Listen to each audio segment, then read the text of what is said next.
one. Hey, we're here today talking about personal watercraft, in specific stand-up jet skis. Personal watercraft, sit-down watercraft are by far the most popular, of course, but let's not forget about stand-up jet skis where it all started. In the 70s, Kawasaki made two phenomenal stand-up jet skis. At the time, they were amazing. The JS 550 and the JS 440, 550cc and 440cc stand-up jet skis in the 70s were unbelievable. In fact, I bought one that was wrecked as a kid and rebuilt it, turned it into a racer, and I would race it on Lake Michigan.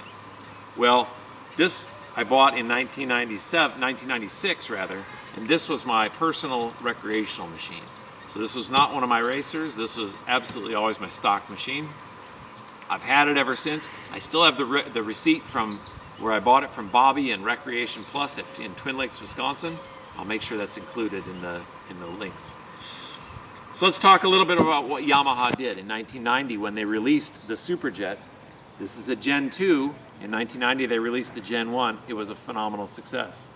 The 1990 through 1995 jet skis were a little less powerful and handled without such docile characteristics as this hull did.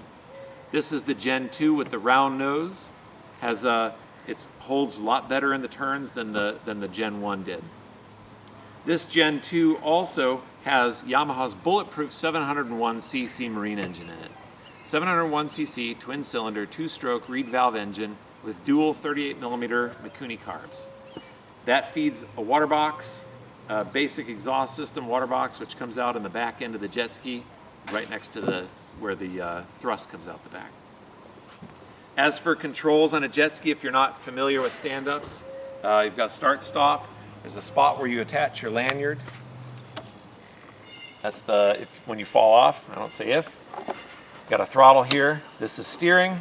The handle pole is weighted by a spring. So the spring's going to lift the handle pole up for you, so you don't have to carry this the whole day when you're riding. This jet ski is largely stock. There are just a very few modifications, none of which are to the engine. One of the modifications I did was to put a ride plate on it, so it is an R&D ride plate underneath. And I think that might be it. Oh, the HydroTurf mats. I almost forgot. So I did replace the stock mats with HydroTurf mats. You will notice it is in beautiful, phenomenally gorgeous 1990s colors. It's purple. Over here we've got a fuel on-off and reserve choke. Let's open up the engine hatch here and see what we got. Oh, there is a fire extinguisher right here. It is the original U.S. Coast Guard approved fire extinguisher. Here's the engine hatch. You'll see on the hatch there's some paint marks there. Unfortunately, the paint delaminated from the hull. That is not something that's been scratched off or beaten up. Unfortunately, that just comes off. So this could use a repaint. The stickers are in quite good shape if you like the vintage look.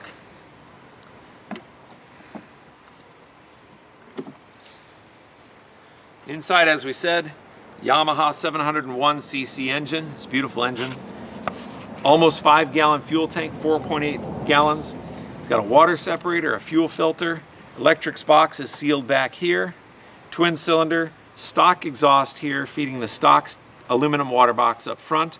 The exhaust then travels back with water through a tube here and goes out the back. It's two major subsystems in this ski. One is the engine, the other is the pump. Let's talk a little bit about the pump in the rear. Now, I don't recall if I put a stainless impeller on this or not, so we'll take a look at that. It sure does look like I did. Yes, that is a stainless impeller. So that's 3 modifications for you. Back here, it's a radial vane pump. So the impeller spins, and those vanes are in the pump housing to straighten out that water flow. Otherwise, the water would just corkscrew out, and you won't get so much thrust. The ride plate back here increases the handling capabilities a bit. I did notice a difference when I put that on years ago. If you want a stock one, you can certainly get one. Otherwise, let's talk about a few of the defects. The pad here, the HydroTurf mat, is beaten up in this back corner a bit. There are a few scratches and scuffs. Not bad considering it's 24 years old. Yeah, runs great. It needs a rider, it needs a life jacket, and it needs some registration and some fuel. Other than that, you'd be out in the water. Thanks for watching.